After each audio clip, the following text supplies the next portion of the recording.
Yo, what's good, folks? You know what it is. It's your big host, Big Demo, along with my co-host, Cal One the God. Yo, Cal Yo, One, Uno San Martino, what's the dealio? shit crack lacking. We got the Budman. Shout him out. Yeah, What's up, my bro? special guest on tonight's Sidebar, New York Underground Radio's my boy Budman back in California, but he's not currently there. Where are you currently, Budman? In Las Vegas. Oh, is that right? Hey, he's doing it, That's man. what's up. He's working on his That's his what's his up. coasting. He's about to start coasting. How's everybody doing today? I'm doing good. I'm doing really, really good. All right, I'm Cal. good. I'm holding it down. I'm on the East Coast holding it down. You know Yes, what I'm saying? sir. I'm good. Let's get it cracking. But what I want to do is I want to give a shout out to the sponsors. One is Mike Gold, Boyhead Athletics, 2XL Unlimited, screen printing. If you want some innerwear, you want some outerwear, whatever you want to do, you know what I'm saying? Holla at my guy, Mike Gold. He's the one that does it. This is one of the shirts and pieces to wear.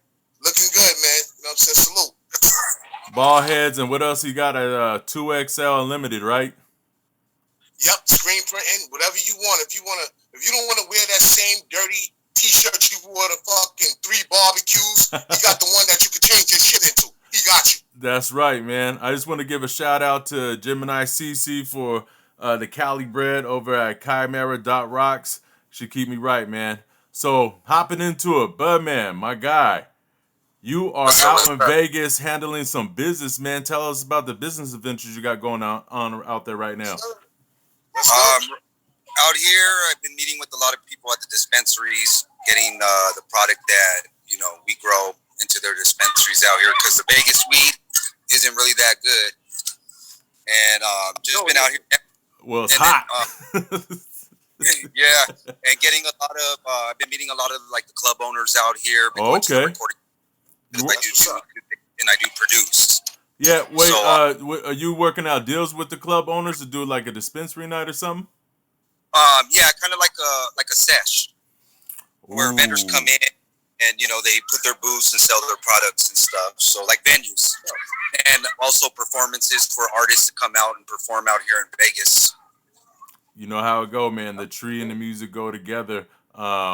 So when I had first come across you, let's start to your earlier days of building up to the business you got now. You wasn't doing what you was doing right now, and you're a multi-businessman, multi-entrepreneur. But when I first found you, you was a monster on the keys. You was a monster in the production. Tell us about those early days. So the early days, I used to be signed to a record label, and that was kind of where I first started. I was just doing it as a hobby, and I met some guy, and he was like, "Hey, let me get some of your music. I'm signed to a label." So he took the production that I was doing to the label, so they liked it. So I ended up getting signed with them. But at that time, this was over 15 years ago, I didn't know nothing about deals. So the deal that I signed was I was basically going to be a ghost producer, no royalties or anything. They would pay me by the beat, a couple $100 a beat, but they were shopping it out to the bigger artists. They were getting all the royalties and everything. So when I found out about royalties, my contract was a 2-year contract. So when I found out about the royalties and when my contract was up, I wanted my royalties and my percentages, and they didn't want to give it to me. So I left. So then I decided to get my own studio. So then that's where I started building up. Got a building, put 3 studios. It was one of the biggest studios in the Inland Empire, which is called JamHitz Music. So from there, started doing it. It just opened up the connections to, because we had a really big building. So it opened up the connections to doing the underground, marijuana stashes and all that stuff. And then from there, it just kind of snowballed into everything else. I got a question, but man, quick question for you.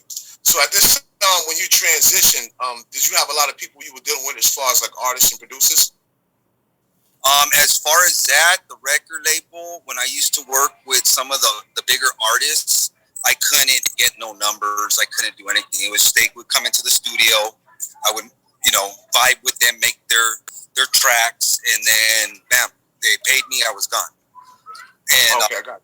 So when I came, it was like starting all over again. because the major artists were, they were bigger. So when I left the label, it's kind of like, okay, what do I do? How do I start? I got to meet, local artists. So it was more a lot of local artist stuff. When I opened up the studio, they would come and get production. We would, do the recordings and everything. So Yeah, my man. question to you, real quick, is this: so from that part of it, how did you get into what you're currently into now? How did that correlate? So as far as in the marijuana, Yes, sir. okay. So what happened was, so we used to throw the sessions at our building, and so I was watching like how we would make money is we would charge the vendors to come in their booths.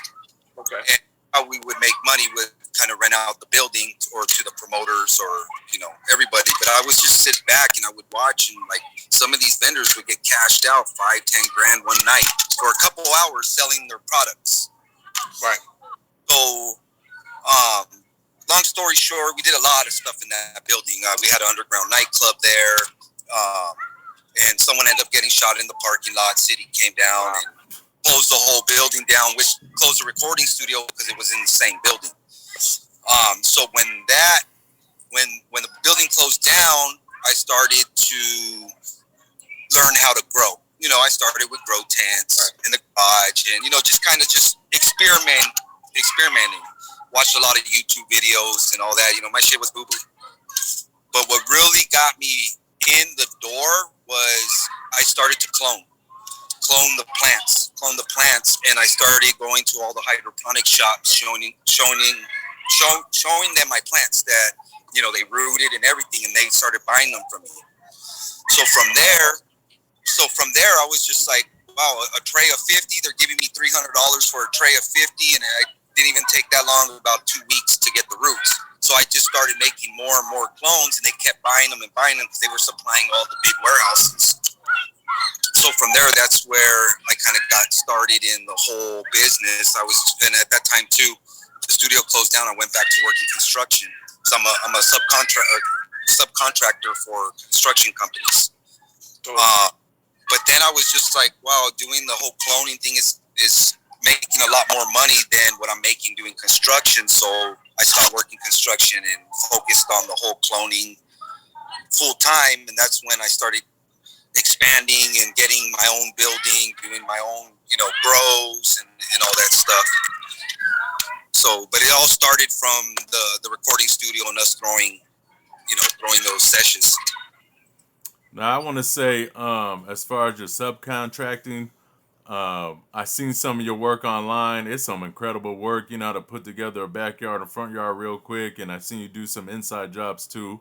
But also, I know you have a taco business out there in Cali. They're some of the best tacos. I've actually ordered some before from when you had your shop up going. But touching back on the music thing, it's a 2-part question. So I've been around you in some music situations. You can hit every genre perfect. I can cover most genres myself, but I when I listen to you hit everything from pop, country, hip hop, everything, rap. I think it's pretty good. But I also know you got maybe 3 CDs set aside worth of your own music that could be either sold or remastered or whatever. So considering that you had a large, big stage, because Cal One was the guy that was gonna bring down the locks. If you remember that deal, I was trying to pitch you when you had that going. He was actually gonna try to get them, and that was a pretty nice stage. I think they would have liked that whole area just because it was not just intimate, but enough room to pack people in. Do you ever see yourself on the stage soon? And how many artists do you think you had on that stage while having that place? Oh man, we had a bunch of local artists. We would have headliners from Mozzie to RJ. They came and performed at our spot, the venue that we had. Just a bunch of different artists there. And this was down in Riverside, right?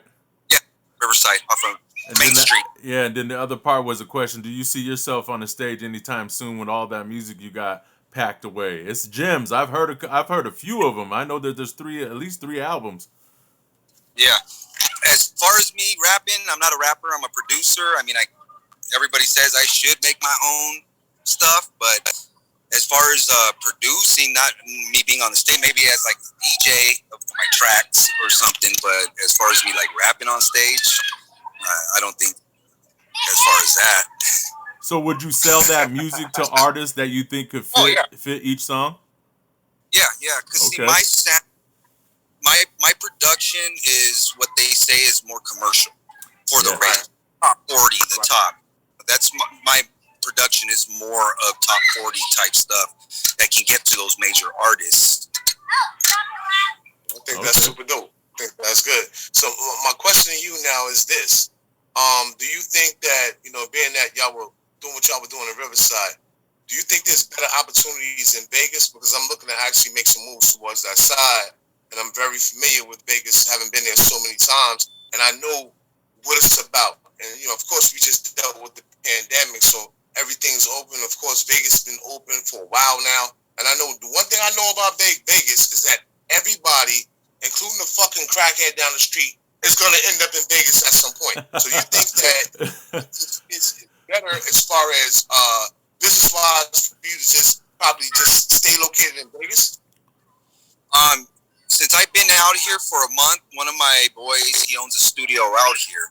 He's owned it for about 6 months. So when I closed down my studio, I kind of donated all my stuff so that way he can, do his studio.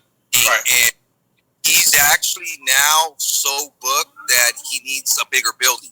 He needs actually 2 recording rooms. Now he needs a production room because a lot of the artists that come, they want production, but they can't make production. Or they can't make production.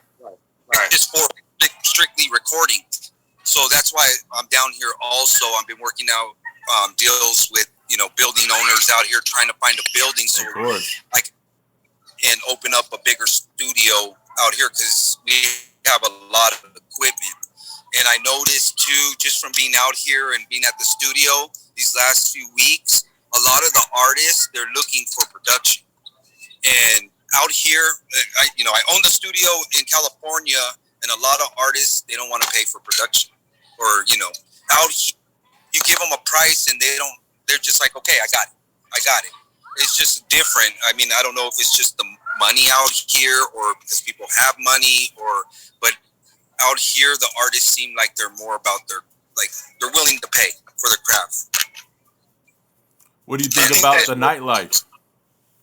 Yeah. Oh, yeah. How's that working out? The nightlife out here, it's crazy. It's a trip.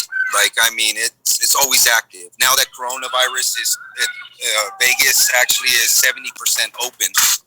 So now, more stuff is opening up, the clubs and everything. And now it's been really, really active out here. It's crazy. A lot more people. You know something, Bud, man? What I noticed when I was in Vegas, the value of $1 is like nothing. In other words, $100 out there is nothing.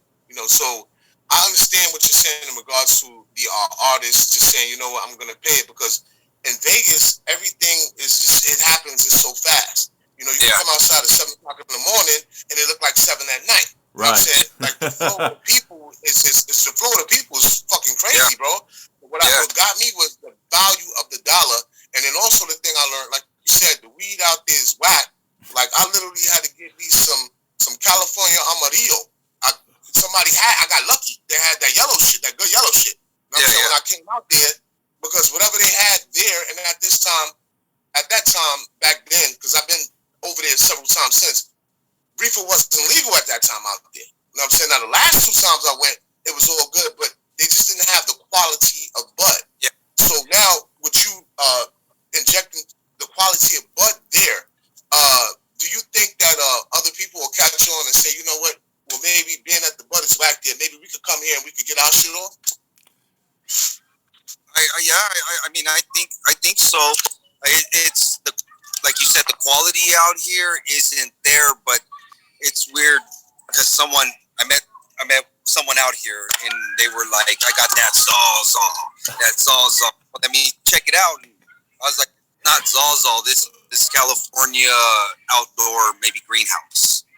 So it wasn't but they were trying to say it was an exotic, the Zawzaw and all that. But I mean, I know my weed, so I was like, this is just regular outdoor greenhouse. If you want some Zawzaw, I'll show you some Zawzaw. And it's just. But I think they're starting because now they started legalizing it out here and everything. So now the market is going to be, good stuff is going to start coming out here. Yeah.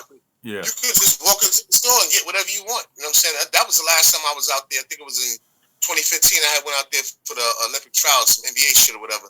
But when I was out there, motherfuckers was just walking in the store and coming right back out. I was like, okay, that's cool. That's what's up. Yeah. And I'm not used to that because I'm from New York. Motherfucker catch you with a roach, you going to jail. So imagine if you just go to the store and get what you want and come the fuck back out. That was like, yo, that was dope, man. I thought it was dope. Well, I know. The law out here in Vegas is you can smoke weed, but you have to smoke it inside your residence. Yeah. I mean, if you're smoking it, everybody's smoking it walking the strip. But if a cop wants to be a dick, he can give you a big fat ticket. And the other thing out here, if they catch you smoking weed and driving, automatic go to jail. There's no questions asked. Yeah. Yeah. Out here, they're so strict on that. On smoking weed in your car and driving. Like, there's no questions asked. They'll put you in handcuffs and throw you in. That's crazy. You can get a whore before you could drive down the street with a joint, man. That's crazy. So do you see yourself in the near future if you decide to place a part-time residence there? Will you come out with your own shop? I'm thinking of it, maybe doing a dispensary out here, or something like that. Or what I want to do out here also is open up a cannabis infused steakhouse. Yeah, okay. You know what? And that's what I was saying. Like your cooking skills, your outside, let me fix your yard skills and build you a pool. All that's there, man. You're just a gifted, smart dude that I've actually had the honor of meeting. And speaking of that, I've done my research. Now, tell us a little bit about your old phone business, man. You had a poppin' phone business where you was like the only thing in the area. Tell us a little bit about that. Oh yeah, so I met my boy Kelly Crisis. He was in the cell phone business, and he had it in West Covina. So he was actually my producer at the studio. And then when the studio closed down, he went out and ventured off and did his own thing. And we linked back up. And when we linked back up, I asked him what he did, and he was like, "Oh, I own a cell phone little repair shop in West Covina." So we linked up. I went down there, checked it out, and he was repairing all the iPhones, the Galaxies, unlocking them, and all that. So I told him that out there where I live, there's not really no repair shops out there, and so we partnered up. We got a building, and we opened up a cell phone repair shop where I stay at. And we did that, and that was going good. On top of that, doing the whole taco catering and just a bunch of different things. So like COVID derailed it, of course. Everybody had to shut down for COVID. But then what happened to the shop? Okay, so when we were shutting down for COVID, the area of the shop was kind of in a bad location. There was a lot of like the transits and the bumps and right there. So they always were breaking in every week. It's a cell phone repair shop. They want high value stuff, iPhones. So it was just an ongoing process with the property owners. They didn't want to fix the next door units that were vacant. So they were cutting holes through the wall, going up through the roof just to get in. Shit. Okay. Yeah. And I would fight with the property owners to put bars and steel doors so they cannot get into the vacant units because they had vacant units. Well, I think about 3 months ago, they were living in the vacant units. I don't know if they were cooking or because they would bring like propane heaters. Well, the whole thing went up in flames. The whole building went up. Wow. Yeah. That is crazy. Yeah. So with that, after it went up in flames and to the COVID stuff, we were shut down. My boy still owns a cell phone shop, but he moved it to Rancho Cucamonga now. That's a good area. And I just ventured off and did something else. That's a good area out here in California. Now, the thing is, I know that at one point, doing my research, you catapulted over the big dog line with what you're doing right now. Tell me what's your experience about building warehouses. I know you built whole warehouses for a lot of teams and a lot of groups. Yeah. So what I do, because I'm a landscaper by trade. That's what I do for when I contract. So what I do when I go to a warehouse that someone wants to grow, they hire me to come in and set up all the trays for the plant, set up all the irrigation, all the drip systems, all the dosatrons. The dosatron is an automated feeding system for all the plants. So instead of mixing a one big old barrel of nutrients, a 500-gallon barrel, there's little pipes that go into all the little nutrients, and when it goes to the dosatron, what it does is it mixes it all together, and so you don't really have to do too much work. It's less labor intense, but we would hook up everything for the warehouse. Wow. That's a lot of work, I bet. It takes a big team. That's crazy, but man. You know what? This is a whole different side that I think a lot of people that are going to watch this particular show is Sidebar Chronicles, and I guess your name ain't the Budman for nothing, because the intricacies of how to set up growth, and this is where a lot of people are taking their money and they're investing big time money into the bare essence of marijuana, and I think it's important because some people just they want the shit to just be there. All right, there it is. Now I own it. No, it's a process. And I think, and I appreciate you, Bud, man, for kind of explaining it without really explaining it, and where basically all this stems from and what a person has to do. So my question to you would be, if I wanted to get a warehouse, and I needed to deal with you to have you start this up for me, how much am I looking at spending? It just depends on the size. If you want to do a 25 lighter, a 50 on the building, or on the like building, everything on the building, and just the whole project. The whole project. Well, if you want a 4-room 50 lighter warehouse, I mean it's a pretty big warehouse. A 50 lighter per room, 4 rooms. I mean you're looking at almost about $600,000, $700,000. For the whole build out, the equipment, the lighting, the air conditioners. Because keep in mind, if you got a 50 lighter in one room, you need 4 5-ton AC units just in that room with almost 2 to 3 dehumidifiers, and just the trays, the lighting. I mean, you're looking, if you're doing Gavita lighting, the Gavitas can run $400 a piece. If you're doing now the new stuff, LEDs. I mean, LED lights run anywhere between $900 to $1,000. 50 of those in one room. You see where the money adds up. That's 50 grand. That's a few dorms. Jeez. Yeah. That's wild, and, brother. That's and it's funny because I always get a lot of people that hit me daily about the growth industry and investing. But for me, I wouldn't really know where to start. Where would you start? If you were like an investor to start? Yeah.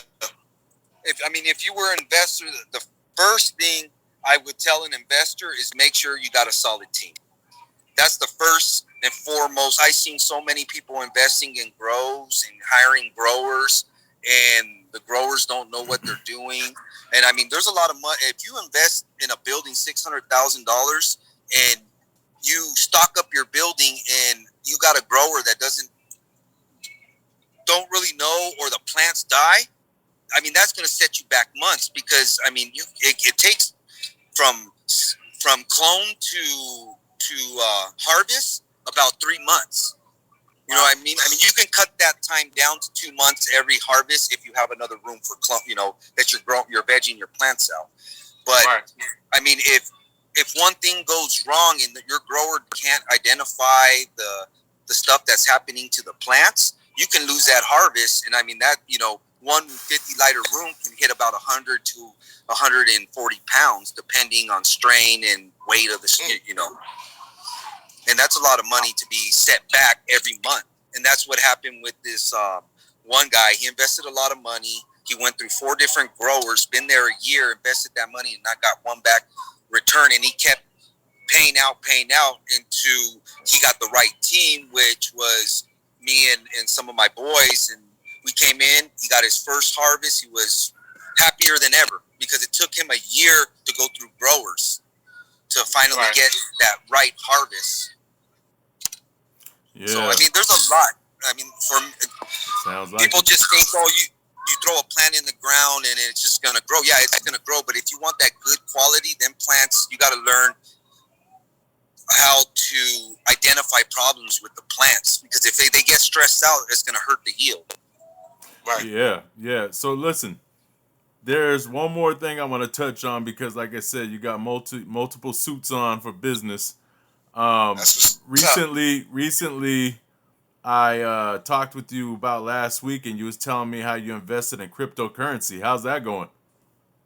Okay, yeah. So the cryptocurrency, the Bitcoin, the whole crypto space. So I got in. I've been doing cryptocurrency for a long time. When I started, I used to buy that. Right now, it's like the biggest hype, the Dogecoin. Everybody's on that Dogecoin bandwagon, which is a meme coin. It's a shit coin, they say. It's like a laughter coin. It does not really have any technology behind it. But that's what I started because it was like underneath the pen. Like, okay, let me just buy it. And but I started buying Bitcoin. So last March, when Bitcoin dropped to, it was like $3,000 a coin, and so I bought a couple coins for $3,000, and right now the price is almost $60,000 a coin. You know, everything's been going up. So how I would say Bitcoin is kind of like how we have gold in the world. Bitcoin is like digital gold. Right. And then there's Ethereum. Ethereum is another type of cryptocurrency, but that has technology behind it, the blockchain technology. So basically Ethereum is kind of like, I want to say like the Apple App Store of crypto. Wow. Because you can build applications on Ethereum. So that's kind of like the App Store of Apple. Recently, about 4 months ago, I invested in Cardano ADA, which that technology has a lot of smart contracts. It has a lot of different uses. It can be the next currency, as far as, you know, like, hey, look, instead of giving you $1, I tap your phone and it just transfers and stuff like that. I mean, it's kind of hard to explain the technology because people don't really know, like, oh, what's blockchain? What's this? It's just kind of like, right now, this is a new technology. It's kind of like when the internet first started. Nobody knew that we were going to adopt a phone and connect, and then now you can go to this website, but look how big it got. So a lot of these cryptos that are starting off is going to fall off, just like a lot of the internet big websites, AOL, they're gone. You know, like there's going to be a few that survive, kind of like the Amazon right now is surviving, Google. Of course. Same crypto. It might not even be Bitcoin. You know, Bitcoin might fall off. It might be this new. It's just the wave of the future. I think in the 10 years, 15 years, our kids are going to start learning about blockchain technology, about smart contracts, all this stuff. It's the new wave of the future. So you think eventually it'll kill the dollar, huh? Oh, it's going to kill the dollar. But then again, now it's decentralized. They're saying it's decentralized, but it can be centralized, and now the government can track us every fucking move we do. Exactly. They need their taxes. Because you have to send, if I want to send you money, I got to send it to your wallet address. You know what I mean? So now when you're sending money all over, there's probably a main computer that's keeping track of every transaction that's been going on ever since crypto started. So, you know. Wow. But, you know, I mean, it has its benefits. I just look at it right now as kind of like the new stock market. It's very volatile, so it goes up and down. You can invest $1,000 today, and you might be $200 tomorrow. Like Meek Mill, 50,000. Yeah, you can invest $2,000 today, and all of a sudden it went up 10x or 100x, and you can, from that 10,000, you can be up fucking 500,000. You get what I'm saying? Like my boy, he had $4,000 3 months ago, and he's up $950,000 right now off a $4,000 investment in this crypto game. Less than a year. Wow. I kicked myself in the ass because when I started that Dogecoin about maybe a year and a half, 2 years ago, I had 2 million Dogecoin, 2 million coins, and it only cost me at that time maybe $2,500. I sold it about 5 months ago, probably profited maybe another 25, like doubled up. If I would have held onto it with today's price, because it was underneath the penny when I bought it. Yeah. Today, Doge is 60 cents. Yeah. 2 million times it's $1.5 million. I would have $1.5 million just off a $2,500 investment. Wow. And I sold it. I sold it 5 months ago because I was like, man, this shit ain't doing nothing. It's just staying stagnant. But what I learned, when you buy crypto, you got to look at the long, because it's new technology. So you have to have diamond hands. Basically, don't sell it. Don't sell it. Just hold. And if you want to sell it, it goes up for a little bit of profit, sell it. But that's where I invested a lot of my money. You know, I don't go really party it off, or, you know, it's all about, okay, how can I generate more because I want my children to have a future, you know, and my family to be taken care of when I pass. Yeah. Right. That's good stuff, man. Wow. Hey, you know what, man? You touched on a lot of avenues today for us at New York Underground Radio. We appreciate this. Man, that was big time. A lot of people are going to watch this and get on game real quick. They're going to have a lot of questions. They might be trying to find you off one of our pages or something. Cal, you got any closing words? Yo, it was a pleasure, Budman. You definitely educated me on a couple of different things. Some of the things you said I wasn't clear about before you said them, as far as like hearing things from other people. And so your ability to translate what a lot of people may be thinking into this is what's actually happening. I really appreciate that, man. And I hope we can sit down and talk again. Yeah. And I just want to tell all the viewers, everybody is born equal. We can all do it. You know, I don't hate on anybody. I stay in my own lane.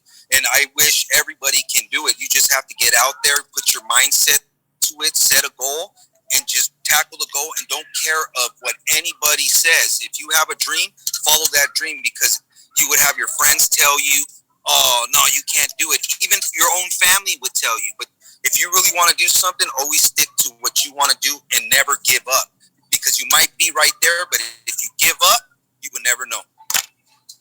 And, you know, I hope everybody. That's good closing words, man. That's some real stuff. Yeah, Cal, I'll definitely link you with my man when we link up back out here in Cali. But hey, Sidebar was live tonight. We appreciate our guests. Me and Cal had to bring that to you. Education at its finest, man. And hey, if you didn't learn anything else tonight, you see he did one thing after another. Even wherever there was a win, there was a fail, and he kept going. And I hope the young kids who see this understand what it takes to really get out there and win. Shout out to our sponsors. They did it the same way. They got their shirts to where they got it. Mike Gold, you know what I'm saying? Gemini CC, these people also worked hard, and that's kind of why we wore the sponsors, because it was going to be an educational business night. But for Sidebar, this is Big Demo, Cal One to God, our guest Budman. We'll be seeing y'all. Yeah. All right. Peace. Thank you for having me on.